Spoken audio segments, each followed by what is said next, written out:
Positron. Can I do the hammer? You can do the hammer. I've got my own hammer. You're Southpaw, right? So kind of you. All right. No, it's true.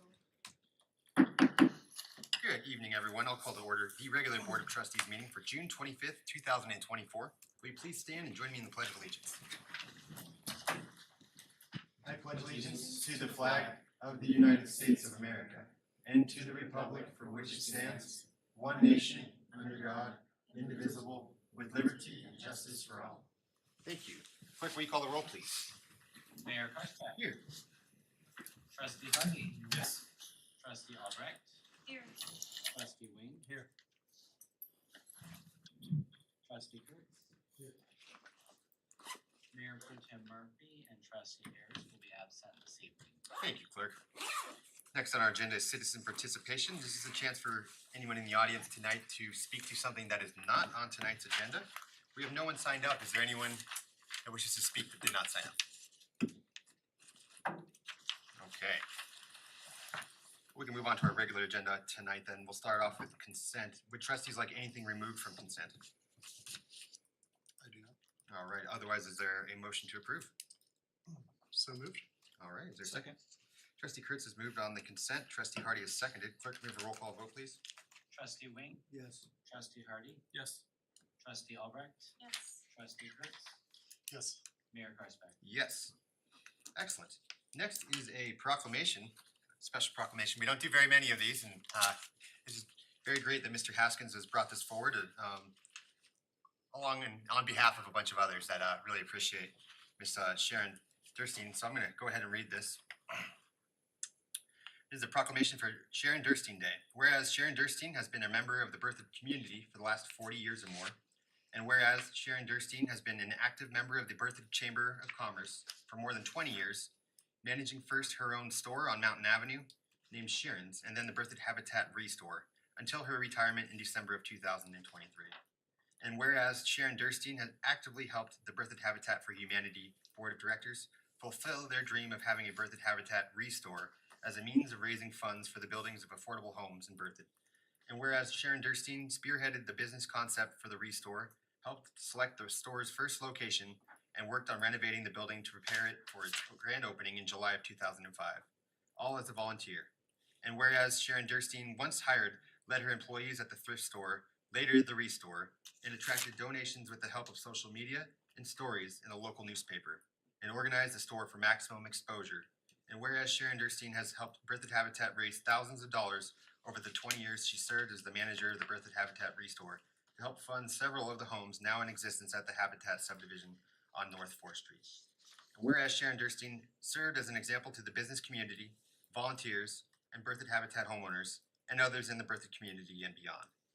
Now therefore, I, William Karspeck, Mayor of the Town of Berthoud, do hereby proclaim July 13th, 2024 as Sharon Durstein Day in the town of Berthoud, Colorado, and urge all citizens to be aware of the positive impact made by Sharon Durstein of the community of Berthoud. And is signed today, 25th day of June, 2024. Thank you. Mr. Haskins, would you like to come up and say anything? Sure. Yes, please. Okay. Well, I want to thank you all for accepting this proclamation, and I really want to thank Will and Kurt and Christian for really having helped me sort of put it together, and the people that helped me organize it. I will let you know that after Sharon, I want to say graduated, anyways, retired from the Restore. The Berthoud Habitat Board, in one of their meetings, when I was still president, voted to move forward and do something to honor her for what she had done with Berthoud Habitat. And basically, we always felt that she had created the Restore, yes, with help, but she was pivotal in it becoming real and the last 20 years of it being what it was. And part of what we wanted to do in honoring her was a variety of things to gift her, to say, we love you and you did a great job. And this was one of the suggestions that we could do for her. And so I thank you for being a part of that. And it's finally coming to an end. She did not want a party. She did not want to be the center of attention. That's one reason why we didn't invite her to be here. I got you. She just doesn't like that. And so her fiance, soon to be her husband, and I are going to go take her the proclamation Excellent. and surprise her. And she may hate me for the rest of No, her life. the least we could do. And Sharon's a fantastic woman. Thank you. And I think you reminded me that the first Restore was actually on 3rd or 4th and Massachusetts, right? Yes. We call it some corner. It was at Corners. the, I forgot about that. at the Masonic Lodge, what Mhm. used to be the Masonic. Yeah. Well, thanks for all you do too, and volunteering for Habitat. Certainly. Thanks a lot. Thank you. If you could, I'll pass this over to Christian. Thanks.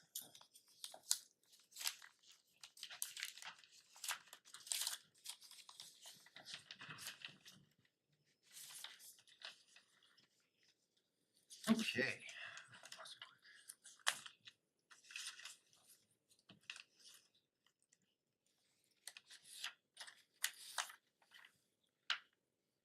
Next is this is the continuance of the 2021 Comp Plan Code Amendment, and we have our Community Development Director, Ann Johnson. Good evening, Mayor Karsbeck and members of the Town Board of Trustees. Planning Commission did not have quorum for the last meeting, so the item that was published in the paper cannot be heard tonight because it needs to start with Planning Commission and then come to you. We were asking for the continuance to the dates that are outlined in your packets, and that concludes my presentation. All right. Wow. Okay, is there?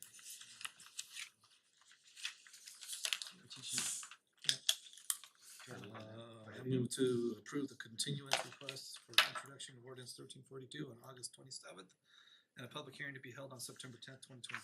Second. All right, Trustee Hardy has moved on this continuance.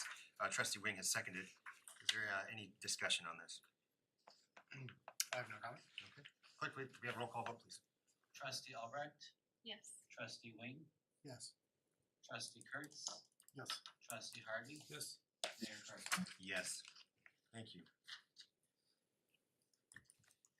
All right, next is the Town of Mead intergovernmental agreement. This is for cost sharing of County Road 7. I was about to say Trustee Kurtz, but it's Chris Kurtz. It's close though. Wouldn't be the first time. That's right. Thank you, Mayor Karsbeck and trustees. The town of Mead recently reached out to us to discuss the possible cost share of a design for the paving of County Road 7. County Road 7 is out at the east end of town. It's the first major intersection that you get to as you're heading west from I-25 into the town of Berthoud. County Road 7 is where Ursa Major is located and Serenity Ridge, the largest state lot subdivision out on the east end of town.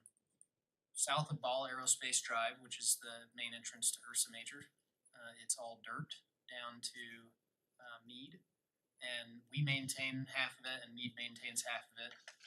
We kind of share space, as we're out regrading and laying down new material, we'll kind of continue on until we kind of run out of stuff and they do the same. But that road has seen a lot of increased traffic in recent years.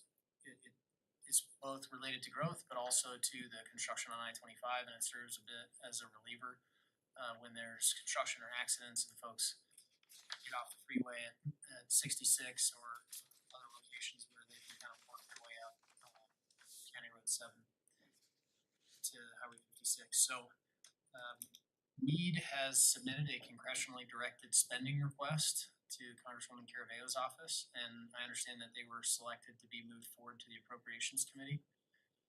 If that funding comes through, then the construction costs would be significantly reduced or maybe even zero based on how much funding might be available. Our goal would be to design the project together so that the road obviously is designed in a cohesive fashion. we have some more we have a little bit shorter stretch of road than they do, but we have some more complicated design issues associated with drainage and other things, so we felt the 50-50 split was reasonable.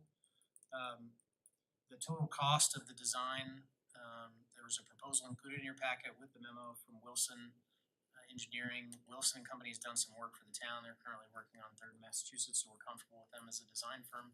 But they were selected by me. The total cost of the construction documentation is expected to be $474,390. So our 50% would be $237,195. The schedule for the design would start in October of this year and run through August of next year. So we would use some of the existing budget that we have for roadway projects this year to cover some of that design cost. And then we'd include money next year in our budget to cover the remainder. And Mead will invoice us as that construction design effort moves forward. So with that, I'm happy to answer any questions you have. We would recommend that you approve the IGA between the town and the town of Mead for that design documentation for County Road 7. Thank you. Questions? Yeah, so is it gonna be just kind of your basic county road that's paved, or is it gonna have wide enough shoulders for, say, bicycle traffic, or Yeah, I think what is the road gonna be? it would be a 2-lane county road without curb gutter and sidewalk, but with shoulders. So significant wide shoulders that you could pull a car off and still be on blacktop? Our rural road section standard is different than theirs, but I think we'll work together on the design to make sure that they all join up the right way. You can ride a bike on it, no, or Should be able to. car break centers, okay. So if 400,000 just for the design, and if we didn't get that congressionally designated spending, then do we have an idea? Well, I guess that's what the design's for, but We We'd be kind of splitting use, half the cost we use of a it. round number of 2 million a mile for a new road. So, you know. that's this is- crazy. When I started, it was $1 million a mile in 2016, so it's $2 million a mile now, huh? Yeah, that's kind of our current rough planning number, and I mean, I've had people tell me you can still do it for $1 million a mile, but Wish.com version. yeah, I think so, yeah. So it's probably in the neighborhood of 3.5, I would guess. But a lot of that depends on kind of finished design. If there's any unique conditions that we have to deal with as we get into the field, you know, those can change ultimate construction costs. Then a lot of it depends on timing and inflation, so. And the construction would be split 50-50 too. That's the idea. I think that's the intent. You know, we can work through those details as we get a little farther along, but yeah, the goal would be that we split design 50-50 and then we commit to 50-50 on the construction side as well. And a new contract. Yeah, but a new contract at Yeah, that point. different contract, yeah. I mean, I think it's needed with, well, one, I should say, I love gravel roads, but this particular one probably stands to go away. The construction on I-25, can you remind me how long that's running for? That's like a 4. So they just had the groundbreaking on Yeah. segment 6, I think. Yeah. They just finished 5, now they're doing 6. Or maybe it's the other way around, I never can't remember which one's which. But I've been told that's a 2-year construction, or excuse me, a 3-year construction project. Okay, So gotcha. I would fully expect that to go 3 or 4 years. Gotcha. Cool. I don't have any Okay. other comments really or questions. Anyone in the audience wish to speak? Okay. No other questions from trustees? Is there a motion to approve? Read that out. Sure. I will move to approve the intergovernmental agreement between the town of Mead and the town of Berthoud for sharing design cost of paving County Road 7. All right. Trustee Kurtz has moved on this. Trustee Hardy has seconded.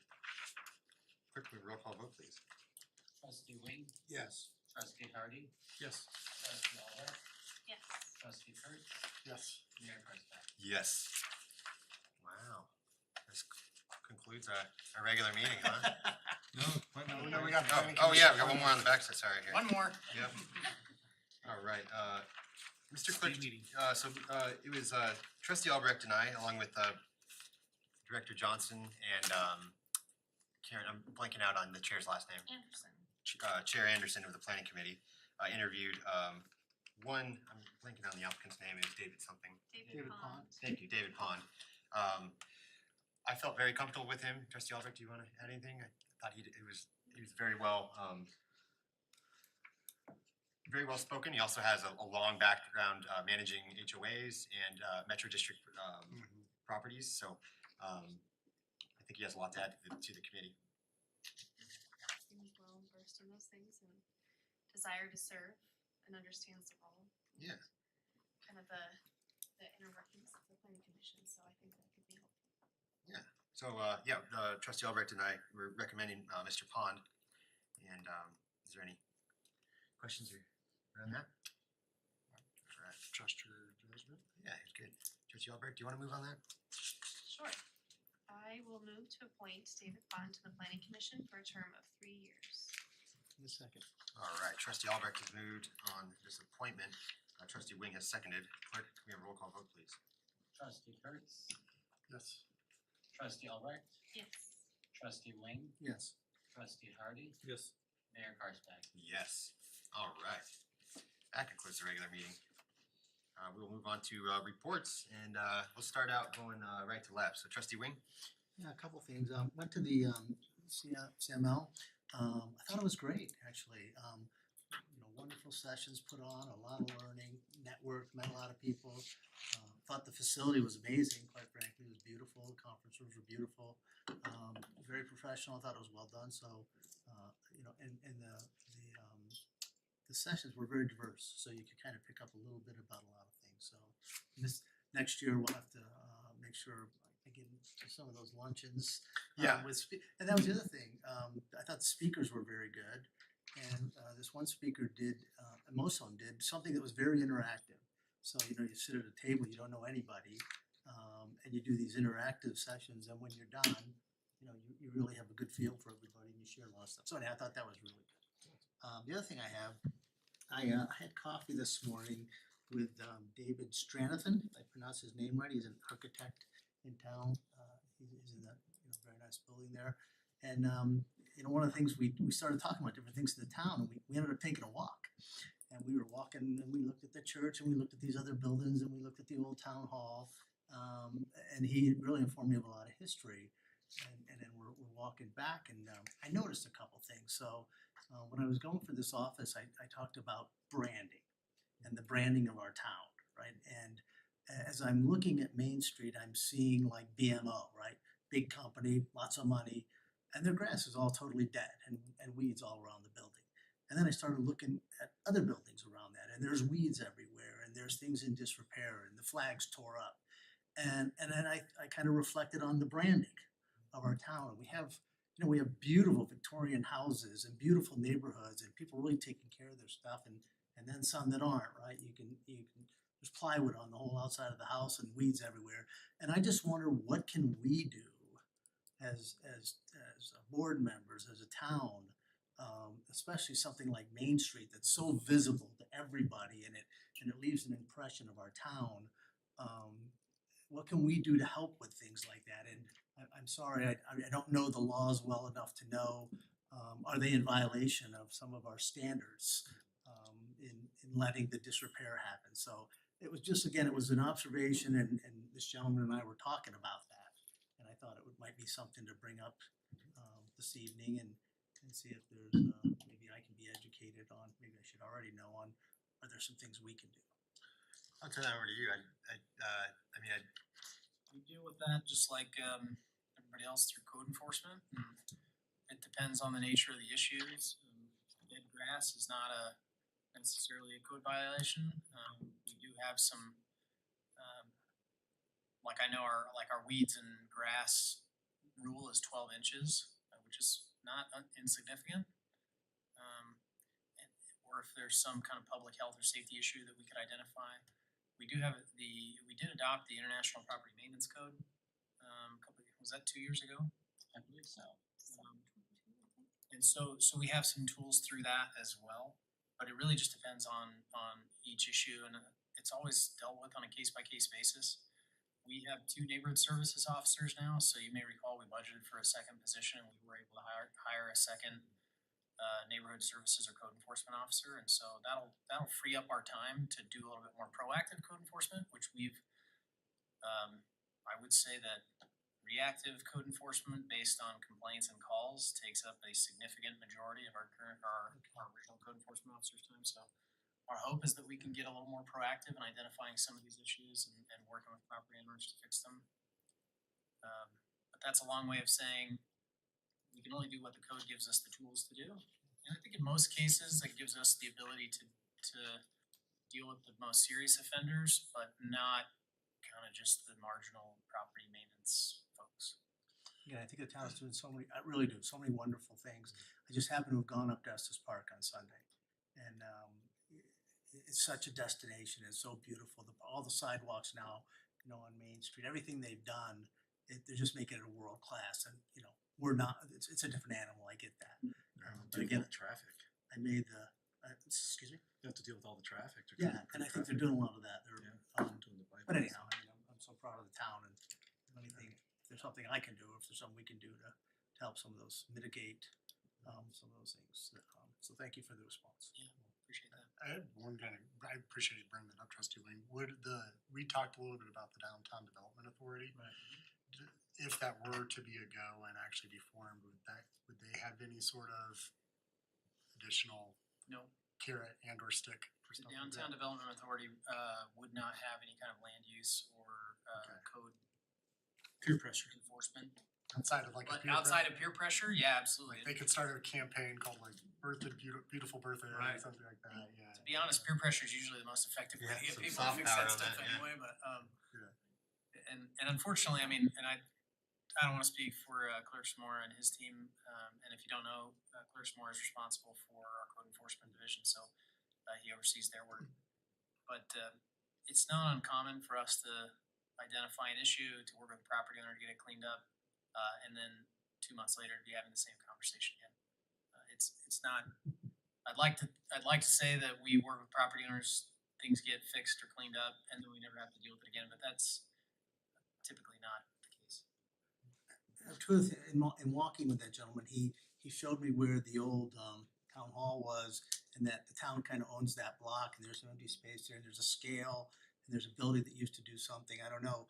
But I just wonder, and maybe everybody's aware of it, but I wonder if we could, at some session, sort of get an accounting, a catalog of all the stuff that the town has like that, just to understand, and is there a plan at some point to sell it or to do something with it? And again, maybe that's all there is, but maybe not, maybe there's a number of other things. It would be just good to know, it's a prime spot, right? It's one block off Main Street, and I'm not asking for the answer, but, what are the plans for things like that? Yep. Yeah. Yeah, we have some stuff we've been working on for a while, and so some of that, especially for the newer trustees, you probably don't have a lot of Right. context on. So yeah, we're happy to bring some of that information to you. I think a tour would always be good too. I know we kind of, that first year we did it was great. The second year we split it up, and I thought that was a good idea too. But so all the trustees could see all of our open space. Yeah, walk the properties.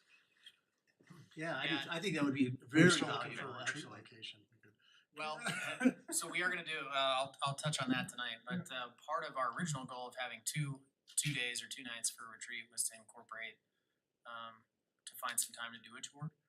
We couldn't find 2 dates, so we've only got one right now, and we're gonna work through that one and then see what else we can do. I do want to take everybody on a tour of Town Park, which I have on my list to talk to you about tonight too.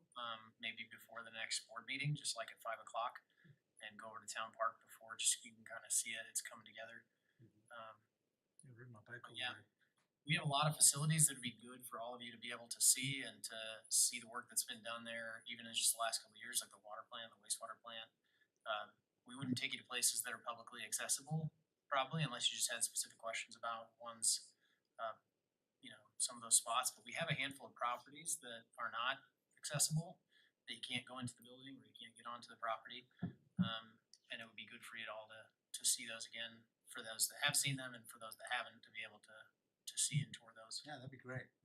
Last thing I have is the subject I brought up on the McNeil Reservoir. I don't know if it's appropriate to say anything about that, or I don't have an answer for you yet, but I think there was some concern about the possibility of sewer overflows into McNeil Reservoir. yes. I don't believe that's how that should be designed. Okay.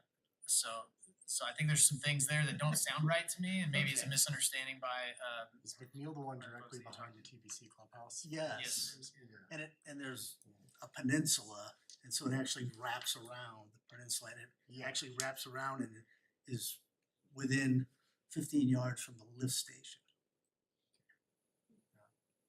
Yeah, I always, But, I didn't know. I would be surprised if it was designed to directly discharge and overflow into a body of water like that. Yeah. I would be disappointed too, but you know, sometimes things happen and there's good reasons for it that I don't understand, but I haven't got a chance to get you an answer yet. And again, it was third party kind of, I spoke with him Yeah. directly, but that's the district manager. I'll find, I've designed a lift station, so I You can did? talk- I can Yeah, talk he to you did about- it. Yeah. No, not that one, but I've been in the business of designing a lift station, so I could talk to you a little bit about why it's probably not a worry, so, Okay, good. The neighbors would like to know, that'd be great. yeah.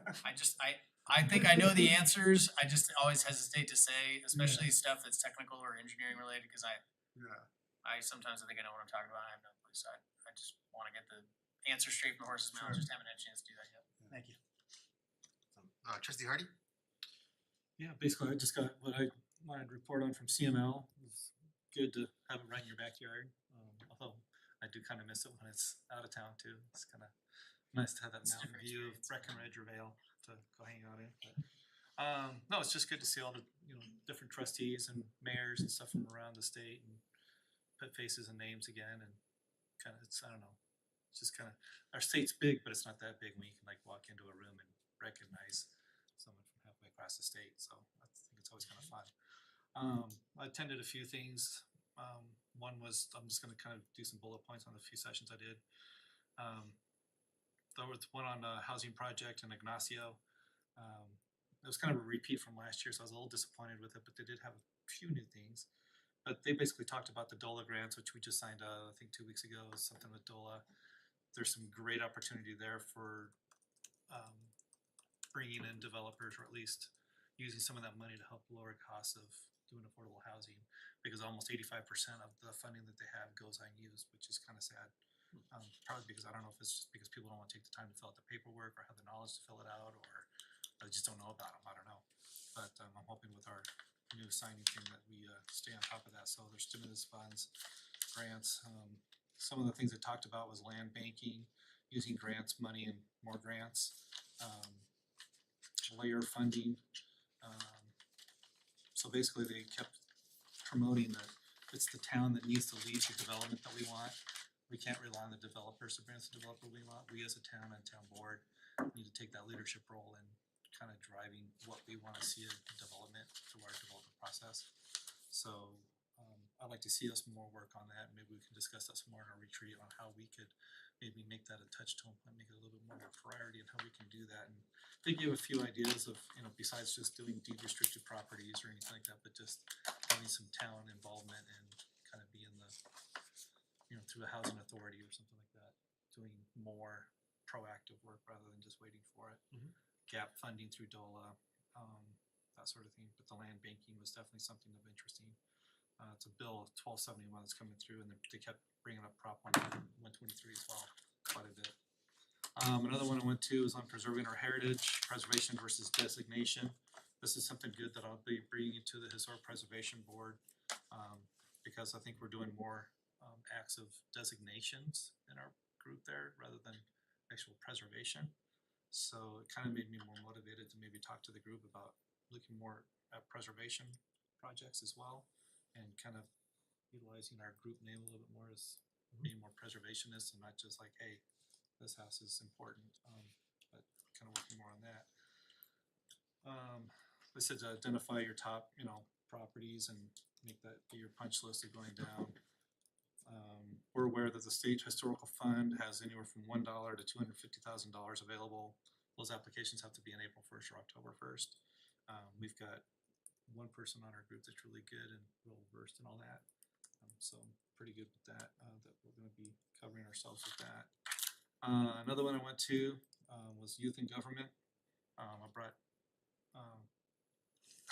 May a little little gift bag that they handed out to everybody, and I'll explain it to her maybe later on what it all means, cause there's a mouse trap and stuff, and there's kind of weird stuff. Give the kids, um, man. Mousetrap. Yeah, it was a team building session, what do you call it, team building exercise that they had, where you set the mouse trap and you have someone's hand, and then you have to touch your hand on top of it and not activate the mouse trap, and then you have to like communicate of like, okay, how are we gonna separate our hands so we don't get a finger caught in the mouse trap? And so one will say, I wanna take my hand and go up and right, and I wanna take my hand and go down and left, okay, you know, boom, and then the trap falls. Anyway, it was just kind of a fun things that they use to try and build teams and working together and communicating and that sort of thing. So they do a lot of that sort of team building. Some of the other things they do, which I think our school district already does with the teams, was but this their youth advisory group actually does. They do college and career launches. They do FAFSA nights. They do growing grads. They have a summer job launch with a resume and interview training where they can come in and role play and stuff. And then they give awards to those that have made an impact or overcome significant obstacles in their growing up through high school. They also have a growing grad internship program, which I thought was pretty cool. I don't know if we do that here at all. But basically they work with the city and they find one intern per department. So one might be in Parks and Rec, one might be in finance with Cindy, one might be in planning with Ann, you know, and so on. And they get these jobs and they're actually paid jobs. They're free, but I mean, we could do ours free or whatever, but it just depends on what our budget would allow. But I thought it was really cool that they got the kids involved more, not just with the town board, but with the actual town staff working at the different facilities around town. And I was just trying to count up how many we got. We've got at least 18, I think, maybe that we could probably do. So, and then the other thing that they do is they have at least 2 youth from their youth advisory on each of the town boards and commissions. We had talked about that thing at our last meeting by having at least 1, but they designate actually 2 people to be on those boards. They have a program called Speak, which I can't remember 2 of the letters, but it's suicide prevention, and I forget what the ENA was because she talks so fast, and then knowledge was the last one. But they do a 5K walk each month just around town to remember those that they've lost through mental health issues and suicide. There's actually a YouTube video if you want to go look at it. It's called You Are Not Alone. If you go up to YouTube, you can find their video up there. It was actually pretty good. And then they do a lot of youth partnerships with different community members around town to help them work on leadership, public speaking, I can't even remember, new experiences and networking. And I already explained the mousetrap situation. They meet twice a month as a youth advisory. They have 4 adults at large in their group. So they have basically a trustee, 1 town staff, and 4 adults. So 6 adults that attend the youth advisory meetings with them. So, and then they meet quarterly with the local police and fire chiefs, as well as the SRO, to kind of stay in touch with all the communications and safety of the town as well. And other than that, I really thought Loveland did a great job in hosting CML this year. NBC Suites is always really nice. I won't critique the food, but it was good enough. Considering I didn't have to leave the building. But other than that, it was just good to see everybody up there again. There was a few people I was hoping to see that I didn't see, but either they couldn't make it or whatever. But definitely something I advise any of you to be able to go because it's a great networking, social, you get lots of ideas, just bouncing ideas off of other trustees. What are the problems in your town? What are you facing? What are you seeing? Sharing our war stories of being town trustees. You know, we're all going through the same thing, which is interesting. It's not just that board or this board. So, but We're the best, right? what's that? We're the best, right? Oh yeah. Everyone talked about Bertha as being this awesome. You know, I don't know. It was good. And I thank Chris for letting us all go again. That did go. So, and I look forward to it again next year. So. Well, in fairness, you guys let yourselves go because you approved the budget to allow for anybody to attend that wanted to go. Brian So. books our trips or Christian, depending on who's drawn the short straw that year. But yeah, Brian got us all booked. And, you know, I snagged a luncheon ticket for Brett, but he wasn't around. I gave it to Laura, to Erin, and she booked a meeting. She had to go talk to a client, and I was like, so I had to give it away to somebody I didn't even know. But oh well. Gotta snag those tickets up when you can. Yeah. So anyway, but that's it. That's all I got. So thanks. Trustee Kurtz? Last time I was at Embassy Suites, I was blaming the food for some stomach pain, and it just turned out I had appendicitis. Went the next morning, so yeah. That was for the birthday bash fundraiser. That was, I tried my best to have Dang a it. good, Yeah. I tried my best to have a good time, and I was like, I do not feel good. I'm just like hobbling around. Not this time. Yeah, yeah. A different topic. Yeah. So what, I had a couple things to bring up. So one, I guess it's hot out, right? So It is. I just thought it might be, maybe I make the public service announcement, but just to remind everybody that we do have a tiered rate structure. I've noticed in my neighborhood, at least, everybody is watering a lot, and sometimes during the day when maybe they're not supposed to, but I'm just, especially compared to last year when we had all that rain. And I'm guessing that maybe our phone lines might be ringing when people get their July or August bill if they don't pay too close of attention, because they're gonna bump into that second tier. It's about, I'm looking at it right now, it's pretty much exactly twice as much volumetrically. So I don't know if we've put out an announcement on social media, but it might be worth reminding folks, because otherwise they're gonna get a surprise bill. So that's one thing, and just two other things. I just had two items I wanted to follow up on, just because folks had asked me about it. I think short-term rentals, I understand what's going on. We wanted to take that through planning commission, but planning commission has been commissioned, I guess, commissionered. So is that still kind of the plan, to get that through planning commission and then it will come to us? Planning commission this Thursday, Okay. and then it will be in front of you on July 23rd. Great. And then also I had some folks ask about the status of oil and gas, since we had kind of a last minute cancellation. July 9th. July 9th, okay, cool. That's it, so. Trustee Albrecht? I have questions on those too, so thank you. And then, if you wouldn't mind meeting with me about the youth advisory stuff, I'd love to take some of that back to the kids.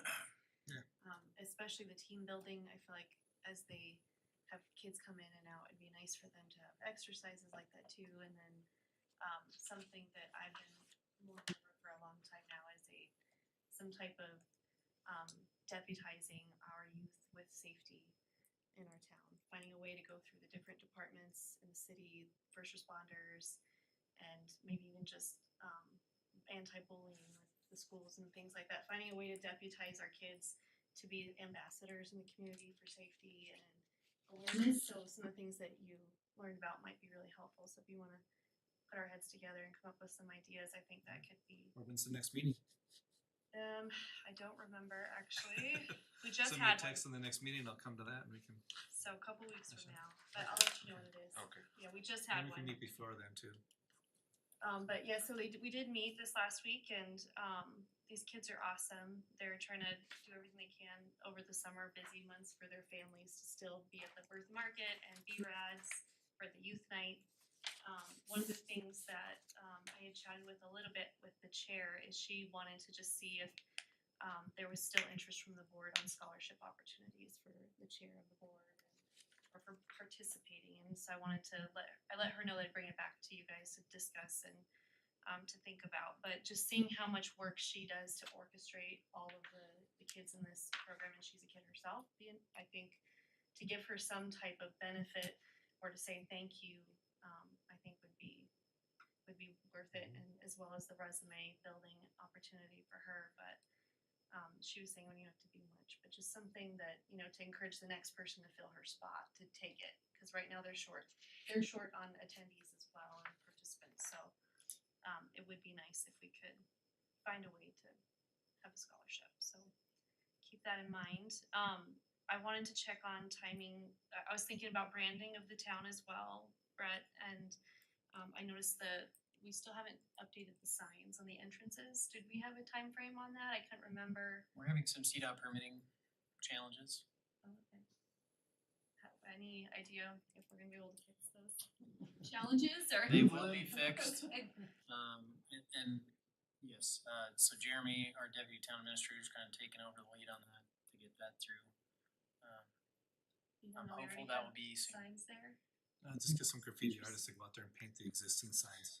Yeah, so there was some talk about without, so we were gonna put signs up that were roughly the same size as what is there currently. Those no longer meet CDOT standards, and so there was a bunch of back and forth about shrinking the signs or allowing us to continue to maintain the same signs, and just put them on the same pole bases, and whether or not the pole bases were appropriate. And so I don't know a whole lot of the specifics other than that Jeremy told me just 2 days ago or so, when I asked him like, why isn't this done yet? He said, hey, I've gotten directly involved and we're gonna get it done. Unfortunate that you're having obstacles, but thank you for continuing. I can't wait for those to go up. You guys created a great design. It is a great design. I'm very Excited. much looking forward to those old faded signs being gone. I keep bragging about it to my kids and then I'm like, gonna we're be not good. there yet. We gotta get them up. It's gonna be good. And one of the things I was thinking about with downtown as well is, for me, like the staples of our culture, agriculture, history, garden spot, and I think I always appreciate it more when we take the perspective of incentivizing change behavior instead of penalizing constantly. So I would love it if our economic development or just the town in general had some sort of rewards program for amazing or impeccable downtown businesses and buildings and people who are going above and beyond to have a good footprint in our community. I think that something like that we could publicly put out there and kind of like what you guys touched on is to have that almost positive peer pressure, I think would help maybe If bridge it gets some of that. rewarded, it gets repeated. I think that's good. I think that would be helpful. And the only other thing I had was I just noticed so many people crossing Berthoud Parkway and not crosswalks this week that I was kind of terrified because there were people going fast. And so I just wanted to bring up again that I know we've talked about 2 different areas of adding crosswalks on Berthoud Parkway that to me the time is now. And so I don't know if you guys have that same kind of I feel this pressure that if we don't get something up, something could happen before we. Are you We talking do. right there about like Adams Bank? Cause that's where I tend to cross when I come back from the bike park, cause I don't go back down to the bike trail. Yes, I'll that come one out, at I'll the drive through the city gateway. and Yep, I cross see through people Adams Bank crossing and there. you all can the see where a time. path has been worn on the Yeah. Wagner So Farm Park side. My initial thought is we should have a light at the rec center and then the crosswalk that has been mentioned north at that neighborhood intersection where there are kids crossing there too. And I really thought about it too with our conversation with the Revere project and talking about pedestrian walkability and that being a part of our application process. And here we have these neighborhoods that are kind of disconnected and they can't cross Berthoud Parkway safely. And so we have this, family facility and we don't have any way to get there safely or to the bike park safely if you're on the other side. So I don't know what you guys have been working on or thinking or what you guys think, but to me that it seems timely that we need to find a safe way, even if it's slowing the miles per hour and getting blinking crosswalks somehow to get people to and from. I just thought of a funny video I saw about a crosswalk that had trouble with cars stopping. The guy installed on either side of the street baskets full of bricks. Yeah, I saw that And you're too. supposed to grab a brick as you're crossing the street. So that the car, so you can throw the It's like brick a at the hall car. pass. Oh. Yeah, I thought it was smart. They're foam bricks, by the way. They're not yet. I think this, I thought it was hilarious. But when you started talking about the safety crossing, it's like, oh, just do the brick crosswalk. I think the speed limit's 30 through there. You can't go a whole lot slower, right? It's 35. And then it turns where the light is, says your speed. I think it's 30 there. No, it's 35. Oh, okay. At least I'm 99% sure that's true. Chief's So giving me you're one. saying I have a chance. You're talking about the flasher? I thought that was 30. Flashing ones, I just I thought it was literally, 32. No, we're talking Berthoud Parkway. isn't that Berthoud Parkway? Where the Parkway, flasher? coming southbound, Oh, just that's south of there. Loveland Lake, it turns to 35 right there where the flashing speed sign is. So you think the flashing speed sign says 35? I'd put money on it. He confirms it, cause he'll give It you. is 35? Wait, let's get it back on. It says at 35 or above, it starts flashing too fast. Okay. So it doesn't usually read 35, so Okay. it usually reads 34 or. I'm gonna know in about 15 minutes. Test it. Well, so do we have any plans for the rec center or south for pedestrian crossings? No, we don't have any current plans for those. So Do we we have the own- crossing at Mountain and then Do we have any right of way on the other side? sidewalks on the west side, north of Gateway Park. Actually, there's none south either, I don't think, on the Gateway side. There's that big drainage ditch through there, so. It's not to say that we couldn't. There's some great issues. I think we've talked about that before. Berthoud Parkway is higher than Wagner, so we'd have to build a ramp down to the existing trail, but that's, that's not a complicated thing to do. We don't typically like to put in at grade uncontrolled crosswalks. I think for obvious reasons, because people then perceive safety, right? It's like, well, there's a crosswalk here, so I can just walk out into traffic. So we try to avoid putting them in where there is no stop sign or stoplight. We do have instances of those around town, and a lot of those cases we put in the RRFBs, and those seem to work pretty well. So it's something we could do at the Gateway. It's not Gateway. I can't think of the name of the street right there, but Lake? is it Lake? It's I Lake. think it's Lake. You might be right. North of the rec center, there's nothing on the east side, so there's nothing to cross to until you get to water. Where we are putting in a pedestrian activated signal, it's actually coming out over the road, not just the ones on the side, but it'll be like mast arms with a signal that'll cross over to the trail that'll run up the west side of 10E. That should be under construction before the end of the year. So I think, So I think we just need to decide if we wanna do something at Lake. I'd like to look into that. I mean, that would be, I think it's timely. Maybe we could bring it up during the budget season. I don't know. Well, you guys gotta look into it first, right? Yeah, I think we just need to take a peek and see, cause Lake is also one of those unique roads that it's got a center median. And so, there, It's long. yeah, it's this big stretch between where the crosswalks would be. Again, I don't know that that's prohibited, it's something we'd have to work through. I've heard it from Carl Ayers, I've heard it from Marine Dower, and I think the reality with the rec center now is we see they're right, that there is like a little goat trail from all the kids using it, whether we put in a crossing or not, someone's using it, so Yep. might as well Exactly. make it official. Yep, make it safe. Thank you. That's all I got.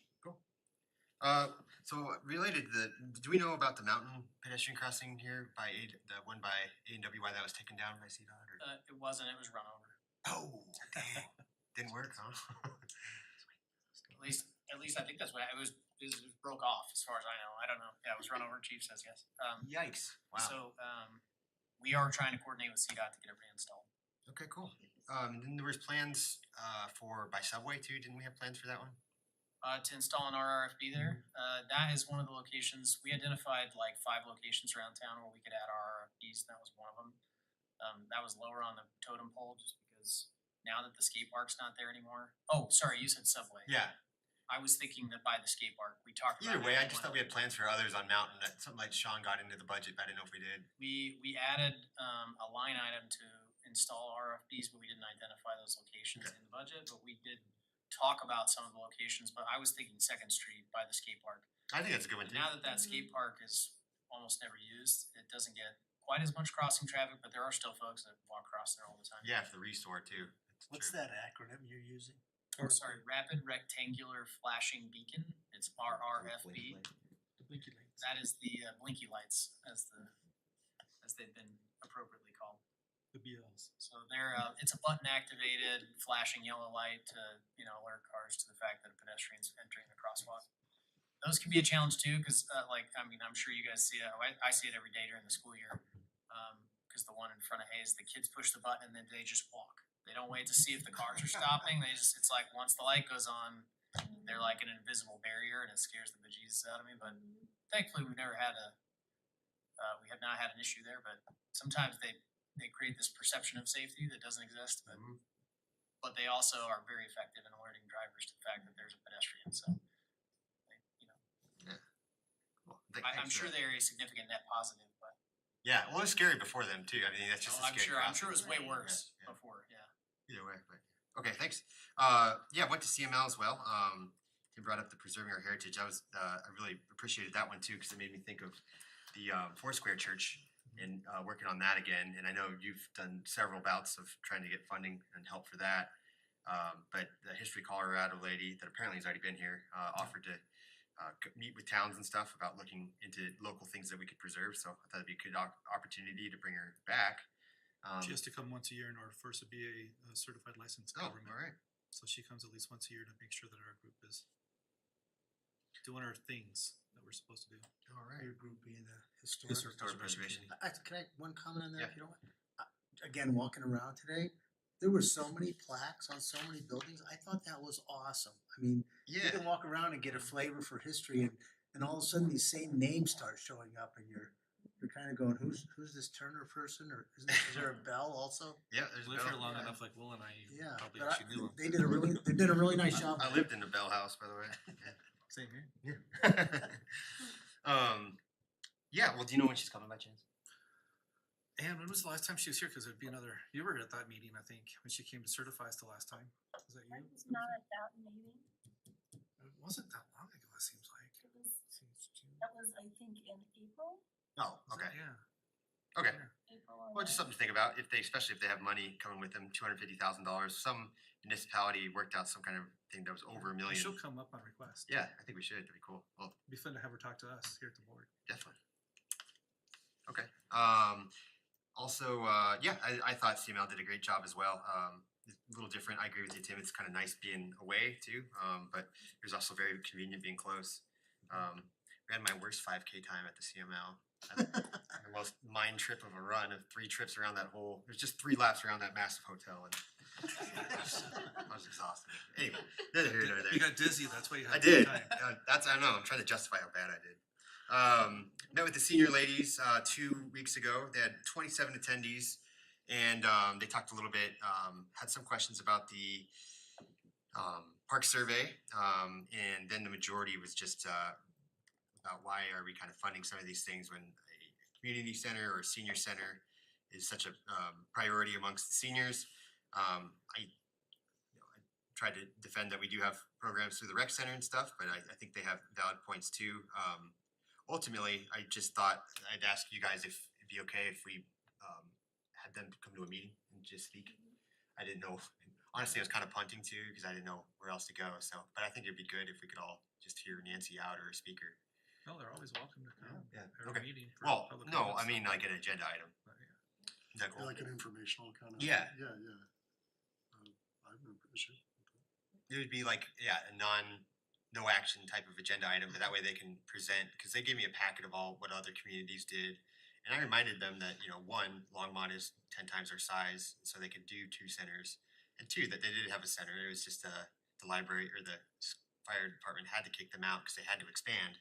And they got a good deal at Cornerstone right now. They meet for free and get coffee out of it and stuff. But yeah, just something down the road. So cool. Okay. I want to thank town staff on the 7th Street sidewalks. It's amazing.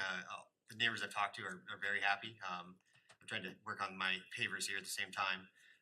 But it's awesome to see. I didn't even know there connect areas that don't have sidewalks. So both sides of 7th all the way to Town Park. So that's pretty cool. Yeah, we were able to work with the property owners on both sides and get permission to do that. So Yeah, that's cool. Well, one in good. particular was a surprise. Yeah, it is a surprise. Very cool. Mountain pedestrian crossing, we covered that. Oh, and Administrator Kirk and I met with the Bertha BFW and American Legion. thank you, American Legion. They were offered a discounted space below the Mountain Dentistry building on 3rd and Mountain Avenue. I didn't even know this place existed, but it's a pretty big meeting area with a kitchen and separate men's and ladies facilities and storage. And they're getting, it's an offer from the building owner for about $1,000 a month for the discounted space for them. So we did a tour. I took some pictures. I forgot to send them out to you guys, but are you going to talk about that at all? I wasn't actually. Okay, well, I'll send out the pictures, but their ask is really, could the town help fund us for a portion of this time until they can get up and running and do bingo, because they really want to use this as a meeting space, but also a way to kind of generate some funds too. And it seems like we might be able to have the funding, Administrator Kirk, if the board approved, or? Yeah, I think it depends on the nature of the agreement and kind of what we would be supporting and paying for. I think there's ways to do that. What about the train station? I thought that's where they met. Their thing is that they some with the hours and also having to take down and put up the chairs every time, and then there was one other thing. I don't know if it was the AC or whatever, but I just figured we were helping out in other ways, and 1,000 didn't sound that crazy for me for just a limited amount of time. But Chris and I both told him it'd have to go before the board anyways, so I guess that's another thing is be all right to have them come and present on that. Bart and Craig. Okay. Cool. Yep, and we need to work out a couple of different things associated with that property, including ADA access because it's downstairs. Yeah, and there's no. How we could make that work. No elevator. But I owe Bart a call. We need to talk to our building officials still to see kind of what ideas they might have. Do you want to get the board to? Well, I guess you need to get the I design. think we need to even make sure that it works. Yeah, that makes because, sense. Okay, so we'll hold off on that until building inspector. I think that's probably the best bet. Yeah. Okay. That sounds like the board is okay with it. Otherwise, that is all I had. Thank you. All right, turn it over to staff. So let's see, I got a short list here. Just a reminder about our session next week on July 2nd with Greg Pyburn. That facilitated strategic planning discussion. If you haven't had a chance to do your one-on-one interview with Greg, please reach out to Brian. He'll get you squared away. Those give Greg a lot of great context for kind of how to help guide the discussion and kind of what priorities everybody has, and you can start to kind of coalesce a few different ideas into certain discussions as we go, and he's really good at that. So if you haven't done that, please reach out to Brian, and he'll get you scheduled. The time on that is that 5. We are going to do that at 5, so we have extra time since we can only do one night. So just a reminder that will be 5 to 10. We are providing dinner. Smoking Wheels is going to cater some barbecue for us. So I think they're pretty much the only catering option left in town. So, but I'm not disappointed either that we thought about barbecue. So yeah. They came to the bike park or Pedalpalooza, and I ate some of their mac and cheese, and I was like, man, this is. I didn't even have any barbecue. I just had mac and cheese because my kid wanted some, and then he didn't eat it all. And I was like, man, this is good. So when we realized Origins doesn't do catering anymore, we were like, Not too bad. I didn't know that. It's going to cater food. We've done pizza in the past, but we thought we'd get. It's going to be a little longer night. We'll have some dinner. So anyway, Cool. Just as a FYI, Northern had to get a new caterer because of I think Yeah. Origins or Dorothy's or I can't remember yet, but so I could try to find out who does that, just so you have it. Yeah. In the Rolodex. I love that. We try really hard not to order food from outside of town, so Yeah. that's They might have. there's plenty of good restaurants, but it's also hard. If they just bring like a tray of food and it's all cold, anyway. That's my job. Is bring people cold trays of food. Let's see. We already talked about oil and gas and short-term rentals. Town Park is moving along well. Again, I mentioned that before too, but we'd like to do a little tour if we could organize one before the board meeting on the 9th. Just meet over at the park for a half hour because it's just a block away. Maybe meet at 5 or 5:30. I don't know if one of those is better for you or not. But The resident who complained about is there and it was red staked. I drove over there and looked at it on my bike, but is there a sidewalk that's going to be right there? I'm just curious. It is okay. Cool. I didn't know that. Yeah. If it allows enough time, 5:30 would be preferable, but if it's Okay. not enough Same. time, 5 would. I think 5:30 is plenty of time. Again, we're one block away, and the park is good size, but I think we can give you a pretty solid tour in 30 minutes. So That'll be on the 9th. the 9th. So we'll shoot for 5:30 then. We'll send you out an email confirmation as well, but let's look for 5:30 on the 9th for a tour of the construction site. Please wear closed-toed shoes though.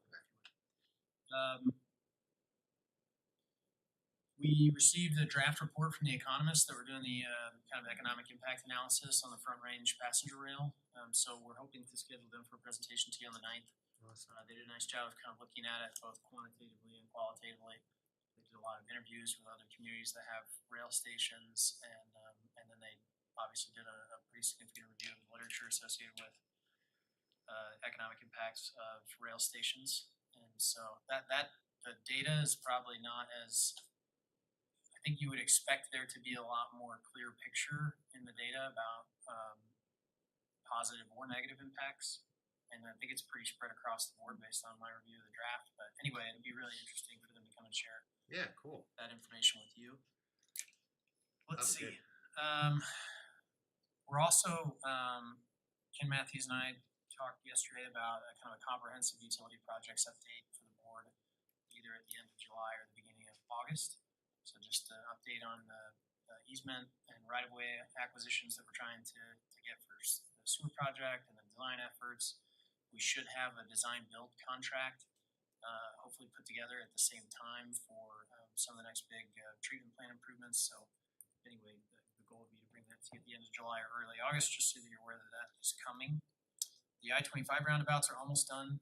There was a little delay in getting the water meter installed on the east side of the freeway. That's Little Thompson service territory, so we had to get a meter from them. So we'll be Little Thompson customers out there. But we finally got all that worked out, and that landscaping's getting installed, and then we'll have the signage go up. Darn near complete, so those are starting to look really nice with the trees and the shrubs and everything that are being installed. You've seen the red ribbons on the street trees probably around town, so that's us doing our emerald ash borer treatment. I was told yesterday that EAB was found up in Loveland, so I have not confirmed that myself, but Lyons was confirmed, now Loveland, so we're an island so now. it looks like we're kind of in the middle. So I would not be surprised if it's identified here in Berthoud. But hopefully we've been treating all of the street trees in town. So if it's got a red ribbon, it's an ash tree. It's an ash tree. And it's been treated this year, cause they do it kind It's of in what, waves. 1/3 or 1/2 of ash We do- trees? we were doing it every 3 years. So, Okay, so that's 1/3 of our yeah, junk. so we do 1/3 of the trees once every 3 years. Kind of a rotating cycle. Trying to preserve those big trees as some of those shadow plantings that we've been doing around town have some time to grow, hopefully before those ash trees finally succumb to either EAB or some other disease. Would it be okay if we put a public service announcement out about what the red ribbons? We did actually yesterday on Facebook Oh, good. and our other social media stuff. So I had some people asking questions, so. so thank you it for is out there. Good. Those are the ones we're cutting down.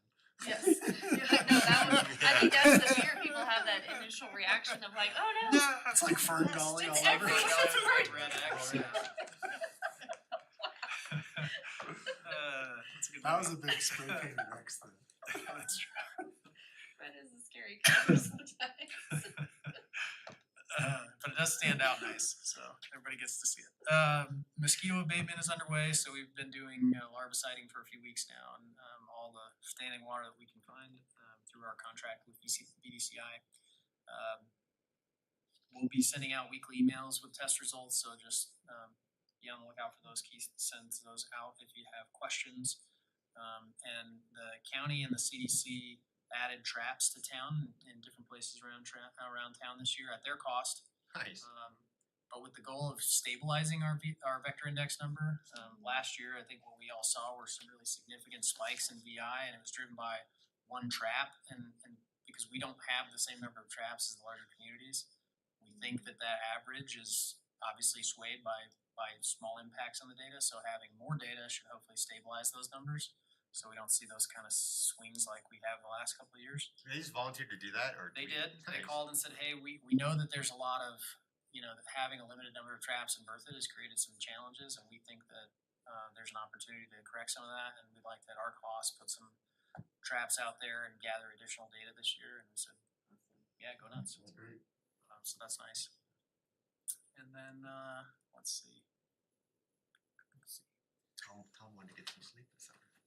Oh, one fairly potentially significant issue that I found out about yesterday, and that we're working through today, but we found out that someone in a neighborhood in town that has a non-pot connection created a cross connection between the non-pot system and our potable water system in a completely unauthorized fashion. And we do believe that based on the meter data that it was pushing non-pot water back into our potable water system. Non-pot water is obviously not drinkable, or is not intended to be consumed by humans. So our water system typically carries a chlorine residual, and that's standard. And it's specifically for these kinds of reasons, so that if contaminated water is introduced into the system, that the chlorine residual in our potable system will kill off any pathogens or bacteria, whatever.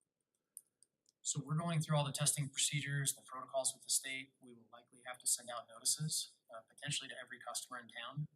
It happened far enough ago that we do not believe there's any contamination in the system today. And we know we have a very solid idea of when that water was introduced into the system and when it stopped, based on a review of the meter data, because we could see the meter actually going backwards. So we don't believe there's an issue. We don't believe there's a public health issue today, but we're doing all the testing that's required. We're going through all the state protocols, and we will almost certainly have to send out notices, so I don't want anybody to be surprised if that goes out this week.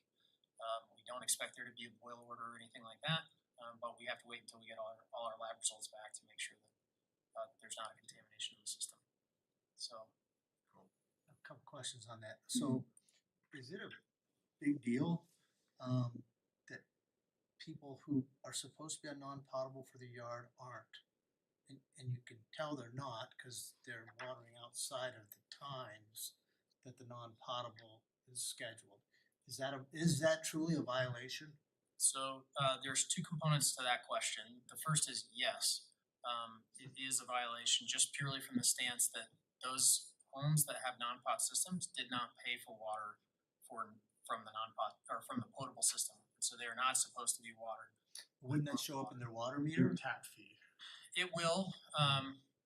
We can typically see, but they didn't pay tap fees for potable water. So they would be paying our normal water rates, but they didn't pay tap fees and water dedication for potable water. So is a tap fee for your home different than your yard? It is when you have a non-pot system. Oh. So, and it's not the tap fee per se. The cost of the meter is the same. It's the raw water dedication. So in neighborhoods that have a non-pot system, the raw water dedication for the exterior portion is half. So they pay less money to the town for each one of those houses because we don't have to go out and buy potable water resources to serve that project. So the short answer to your question is yes, that's a problem from that perspective. The other problem is when there's a cross connection, which is what we think happened here. Yeah. That's a much more significant problem. The other is like an accounting issue. Sure. That can be dealt with. The problem that occurred in this case, as we understand it, and our water team's doing an enormous amount of work to try and sort all this out. But we think what happened is that either the current or previous homeowner, we don't know when it occurred, but there was an irrigation stub outside of their house. They connected that into their irrigation system that was already installed, connected to their non-pot, with I think the intent is, two valves, so that when the non-pot system is not working, they can shut that one off and open up their potable system. But there was no backflow protection installed, and so if both systems are open, the non-pot system actually has higher pressure, and it pushes water back through the plumbing and back into our system, which is a serious problem. So now we also need to go through and do a pretty comprehensive audit to ensure that that has not been done in other cases, and if they have, then we'll immediately disconnect those. We've already disconnected the one that we identified, but by then it was too late. Do we have a process to monitor people who have gone to the? So there's no really easy way to do that. We can. That's how we identified this one, but it's not a simple process. And so there are other technologies. We're actually doing a pilot program right now for remote monitoring of water meters, and that would give us a much Like AMI or something? AMI. Yeah, nice. So we are doing an AMI pilot project right now, with the goal that once we have that in place, we can continuously monitor water meter usage individually. And if we ever see one running backwards, that would immediately tell us there was a problem there. But even in that case, once it runs backwards, then there's potential contamination in the system already. And so it would still be an after the fact problem. And because you have both water types on a single lot, the potential for cross contamination is there if somebody just does something that they shouldn't do. And there's no way for us to know until it's too late in most cases. So That's great. we are going to do some pretty heavy education now as well. This has never been a problem before, so that I'm aware of. So this is kind of an interesting. God, someone's had to have done it in Old Town, but we don't have any non-potable in Old Town, but Yeah, these houses are so old that I'm sure there's all sorts of janky stuff. but we The do have, solution now is we just- do have more, we only really had one non-pot system in town up until just the last few years. Now that we have Heron Lakes and Farmstead, and Legacy Park is expected to have non-pot, although they may or may not do that directly to each home. I guess the solution is just to get these, put pressure on Farmstead or whatever to just get these fixed, right? Their potables always, non-pot's always down, right, at Farmstead? Well, there is that. Part of the problem with non-pot is that, in most cases, well, in all the cases in town right now, the non-pot systems are served by, ditch water that isn't available until later in the season. And so people wanna start watering in late April, early May, but the ditch may not run until June. And so they don't have water until then. Now that we control Love and Lake and Ditch and we manage the ditch rider, we may have the ability to run water earlier in the season, and so that might help solve some of those issues. That's our primary non-pot source. Okay. Do you know what the And on the Heron non-pot Lake source- side, it's different because they are fed directly from Welch Reservoir through our pump system. And so we deliver water to their non-pot pond, and we can generally control how and when that gets turned on. So Farmstead right now can't really water until, They're watering right now. Okay, The so they're system is active. At least the last I talked to Keith, we were running water into Pioneer. We were having no issues. Pioneer Park Pond. Yeah. That serves our non-pot system at Pioneer Park, and then it also is the primary storage vessel for Farmstead's non-pot. Do you know where the non-pot water source is for Huron Lakes? Yeah, so Welch Reservoir, we own a pump station. We can pump directly from Welch Reservoir to the pond on number 2 Okay, at the golf course, or directly to our water plant. and then So that we goes, take that's water the through there. non-pot We comes can- out of We that can open pond. up valves that run to both. Hole two, what's number Hole two? 2 is where it, Sorry, hole number 2. Hole Yeah. number two. It's right off of TPC Parkway. Yep, and then part 2 to my question is, there are homes that their sump pump runs 24/7, and it was pumping water constantly across the sidewalks, which I think are the towns. My understanding is now that they've taken that water and they've tapped it into their sewer system. That's not, Is That is that not a problem? you're not allowed to run your sump pump into the sewer. So if there are cases where they've plumbed them directly into the sewer, that's not allowed. Okay. It's being done. Just, I know for a fact it's being done in other places in town too. can I use it for irrigation? Can I just keep pumping it up and recycle it? Not really. Yeah, exactly. Actually, what we do recommend is that people run it through their yard. And then typically we ask that you also put a little pipe underneath the sidewalk, so that you don't have that issue, but I think we got it. you are not supposed to tie sump pumps directly into the sewer system. So the third thing though, don't we have an ordinance that you can't water from 10 to 6? So if they are going in the day, unless it's a non-pot, you just can't do And it. those, anytime when our field crews are out and we see somebody watering, we have like little door hangers, we remind them, we Yeah. go back and check and make sure that they correct their timing, but we don't catch them all, so. Yeah. And that's what I was bringing up earlier. I just noticed a lot more of that because it's been so hot and the rain has been. there's a rule that people can't water from 10 to 6. You can hand water, you just can't put your sprinklers Yeah, on. sprinklers can't be on from 10 a.m. to 6 p.m. And they can be if you're establishing new. That's right. If you're establishing new grass or you're on a non-pot system, because we don't manage the Okay, non-pot The system. non-pot system is. So what it is. non-pot systems, that's up to your HOA or Metro District, whoever manages that, but our town potable water, you're not supposed to water between 10 and 6. Unless you're establishing new sod, and then it's allowed. Yeah, I just got a complaint today about Pioneer being on the day and I said it's non-pot and tried to explain that. Yeah. So it sounds like they're doing it in the day right now because they're working on the pump, but they have it in a budget to get a timer. It's like 20 to 30,000. Yep. That way they don't have to go in there and turn it on and off manually. That's the goal. Anything else? How'd your son do in the tournament? Not as well as I think he would have hoped, but well, he did fine individually. His team didn't do so good. I think That's he what batted 500 for the tournament, so that's not too shabby, but Oh, yeah. Anything for you, Chief? they didn't win. July 3rd Oh, celebration? yes. Two more things, sorry. July 3rd, yep, our big fireworks celebration is next week on Wednesday, so Parks and Rec team's been working really hard. The Recreation Department plans that event. It's sure to be another great event, and we are gonna have some unique fireworks this year. The fireworks vendor wanted to try some other cool stuff. So some of the some of the smaller shots will actually angle out instead of straight up Nice. to kind of fill the sky a little more.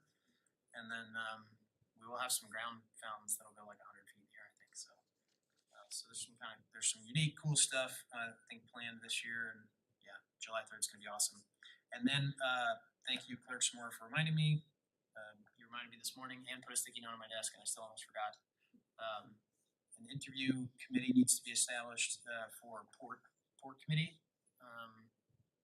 applications. We did get, I think, 2 applications. So not next Monday, the 8th, Monday the 8th at 6 p.m. Those will be Zoom. But if there, or at least if there's some trustees that would like to participate. Carl's is Carl gonna be back, do you know? I do not know when. So maybe let's appoint 2 tonight, and then one, if Carl can be there, then one can be kind of a backup. Yeah. Backup. Yeah.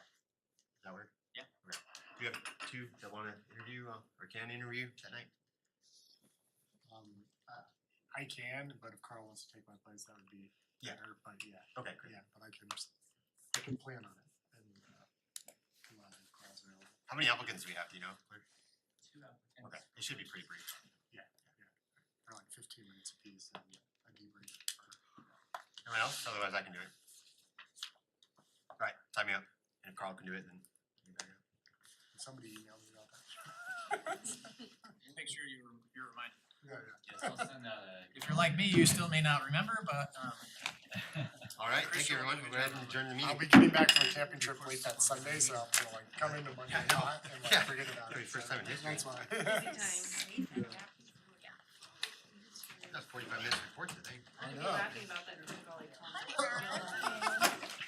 I don't know where it came from. I was like, had this image. I was like, I've seen this before. I was like, it's Bird Valley. I'm like, oh my gosh, only on this board would you understand how to frame a reference for I that read comment. the book, but I can't remember.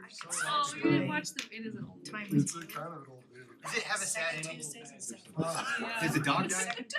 No, there's a dog. Oh, that's like Homeward Bound. Oh, sorry, say it again. Oh, I see Homeward Bound. Yeah. Ferngall is animated and it's never mind. it's essentially about like saving trees. Heck yeah, I'd be in. I just finally watched Lorax. I loved it. That's a kid It's movie, in the but vein of Lorax, it was but all like, bad. but I think it was a Disney movie. Burn Golly, alright. Yeah. I love that. I'll see idea. y'all. Alright, see ya.